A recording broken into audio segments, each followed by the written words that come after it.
Hello everybody. Just thought I'd do a quick update on my 10-gallon nano reef. As you can see, I have some water in there, and I also put in some live sand, which I'm not sure how alive it's going to be, but you know, it should be good. You can also see I got a circulation pump, a wave maker. It's a jebao or however you want to say it. It's actually a WP10, I guess, which is the older version as opposed to the RW. Reason that I got this one was because I didn't need any Wi-Fi kind of craziness, and it was actually $20 cheaper than the RW version, so you know, so that's what I did. As you can see, I also have my USA Current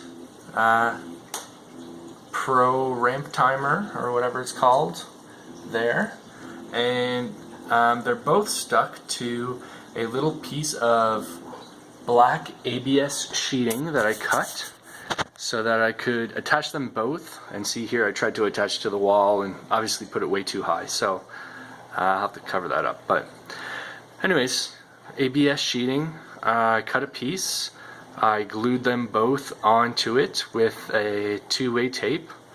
The ramp timer has some Velcro on the back, so that one can be taken off, and this way I can unscrew it. And you know, if I wanted to put it on the side of the tank here, I could do that, like on the wooden stand here. I could attach it to that, or I could attach it anywheres. And you know, it kind of keeps it nice and neat, and makes it viewable for the remote, and so I can see what's going on when I come to look at my tank. What else?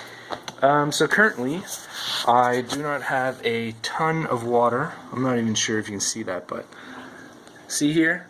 There's about an inch of water at the bottom of my my return section, and that's just because I've been trying to clean out the sand to get rid of all this cloudiness, and you know, I've been kind of taking water out, and it was way up here.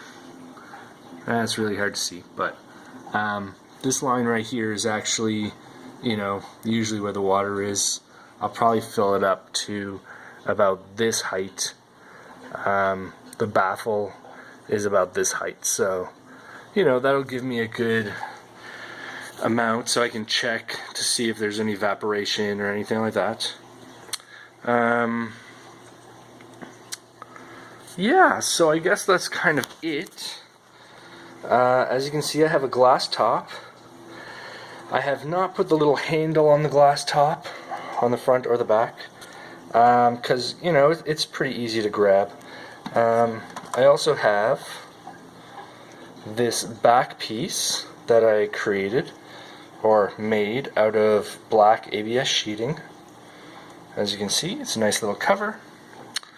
And back here I have a little jar. Let's see here. A little jar sitting in there that's just filled with regular tap water. That's just to bring up the amount of water I have so that my circulation pump down here actually works. So here you just see a little sponge here. That's just to catch, you know, random little bits of debris that fall back here there. Right now I only have a temporary automatically adjusted heater, just to, you know, keep the water at a temperature. I don't have anything in here that's actually alive, so I'll be getting a 75 or 100 watt heater. I haven't decided if it's going to be a cobalt neotherm, or if it's just going to be a cheaper heater. Still haven't decided, but we'll see. I also have some egg crating down there that's just kind of thrown in there for right now, but I have it so that it can lay down in the bottom and be about an inch from the bottom, you know, to put stuff on or whatever if I needed to. Here you can see my 3-stage filter. First stage, I have a little, here I have a sponge, right? So as the water comes in, you know, it's just hitting the edge of that sponge. So if a fish came through, you know, it could flop around, it could fall in the hole and fall down into some water. Here I have actually 2 layers of polyfilter pad, just because I'm trying to, you know, unfog this water. So and then after that I have another little tray down here which I've purchased some ChemiPure Blue for. And so once I get everything going and there's rocks in there, and after about a week or so I'll throw the ChemiPure Blue in there to help with phosphates and nitrates and whatever else it takes care of. I'm not entirely sure everything that it takes care of, but you know. So yeah, that's kind of it. Here's a wider shot of my setup. You know, tried to keep it as clean as I could. Put some Velcro ties to tie up the electrical as it goes down the leg there, and that's the power bar right now. I might get one that has a longer cord, and so I can actually stick this underneath the stand, and then it'll be nice and cleaned up. But you know, that's about it for now. So today is Thursday night, and I am hopefully going to get some live rock, well, cured live rock, Saturday night. It's actually been sitting in the dark in some salt water circulation heat for, I'm told, 3 or 4 months in the dark. It used to be in a live tank, you know, with corals and a reef tank, basically. When I was there the other day looking at the rock, there was actually some worms and stuff poking out of holes here and there, moving around, so they're still alive. So it is live rock.